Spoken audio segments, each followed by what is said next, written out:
Hello everyone, we welcome you all on our channel. From today we are starting a video series related to the preparation of ISTQB foundation level exam.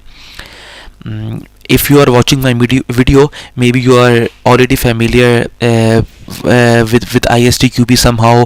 What is the purpose of ISTQB exam, which is International Software Testing Qualification Board, who is eligible to take that exam.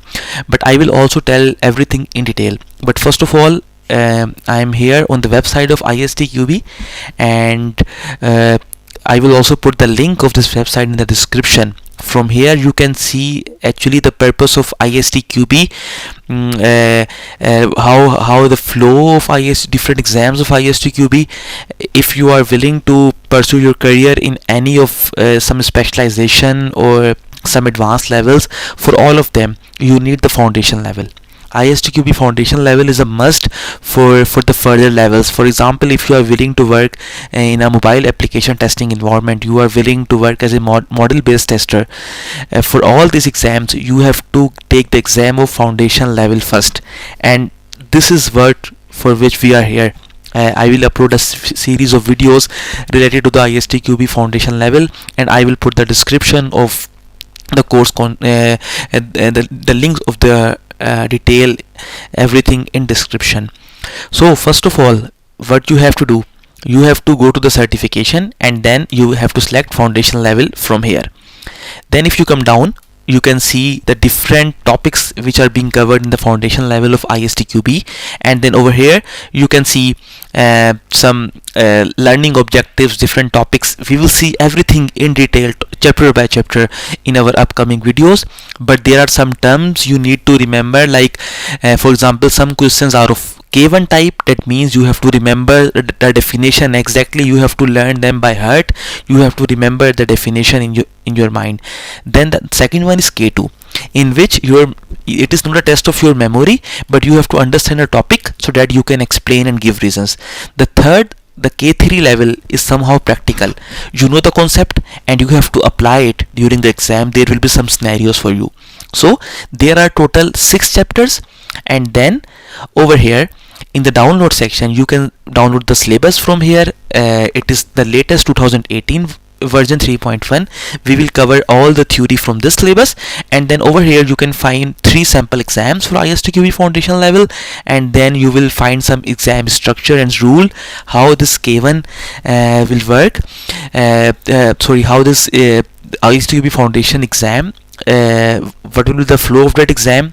And then over here you can see some guidelines. So it's very important. It's a download section. You can download the stuff, keep in your folder, and then in the upcoming videos, like it's only an introductory video, in the upcoming videos we will explain in detail about the course content, and we will discuss everything in detail for the preparation. So friends, here you can see the syllabus of ISTQB foundation level, and from here I will explain you the purpose. First of all, here you can see I have highlighted some points. There are actually total 6 chapters, like chapter number 1, chapter 2, 3, 4, 5 and 6. We will obviously cover all of them in detail. And then over here you can see purpose of this syllabus, why this syllabus is here, and then like what is aimed, actually what is the aim of this foundation level.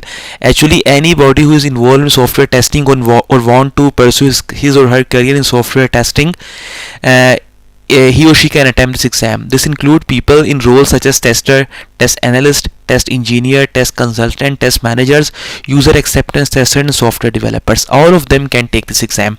So this exam is the foundation. If you want to go ahead with the further levels of ISTQB, the higher levels, then you have to pass the foundation level first. And as I told you that we have 3 different levels, K1, K2 and K3. In K1 you have to directly remember the definition or the exact definition of some terms, and then in the K2 level is understand, K3 level is apply. And it is the beauty of this ISTQB exam that on the syllabus you can see that they have mentioned everywhere which topic is in chapter number 1. For example, typical objective of testing, you have to learn them. It is K1. Test, what is the difference between testing and debugging, for example, it is of K2. So you have to understand it. You don't need to learn it by heart. So it was a short introduction of the course content of ISTQB. We will cover them in more detail in upcoming videos. And then now I will tell you about the exam structure, how this exam is organized, how much time you have, and how many questions from each chapter normally we have. So we are here. This document you can also download from the ISTQB website. You can find some detail here. In ISTQB exam, normally we have 40 questions in total, and then the passing criteria is 65%. You have to give the correct answers of at least 26 questions. Exam duration is 60 minutes, 1 hour normally, but if you are not a native speaker, you are not from an English speaking country, then your exam duration could be plus 15. That means 75 minutes you can take. So in exam we have 8 questions normally from the K1 level, like that you have to remember those kind of questions. Then 24 questions of K2 type, and each question is of 1 mark actually. In you like question timing, normally they have given it here, but just remember in ISTQB each question is of 1 mark. Then for K3 level we only have 8 questions in total. So total 40 questions, and you have to give the correct answers of only 26 questions to pass this exam. So here we can see in detail which chapter contains which type of questions, of which level of questions. For example, chapter number 1, it contains total 8 questions, and 2 questions from K1 level and 6 questions of K2 level. There is no level no question of level K3. Only K1 you have to remember, and K2 you have to understand. K3 is to apply the real time scenario. So 8 questions in total from chapter number 1.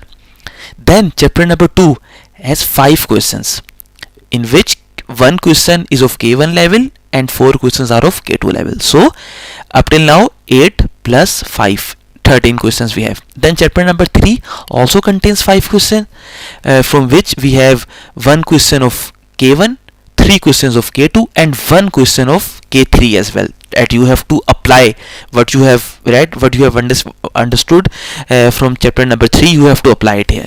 So 13 plus 5, total 18 questions. Then chapter number 4, actually in chapter number 4 it's more about some calculations, some boundary value, and some equivalence class, some analysis as well.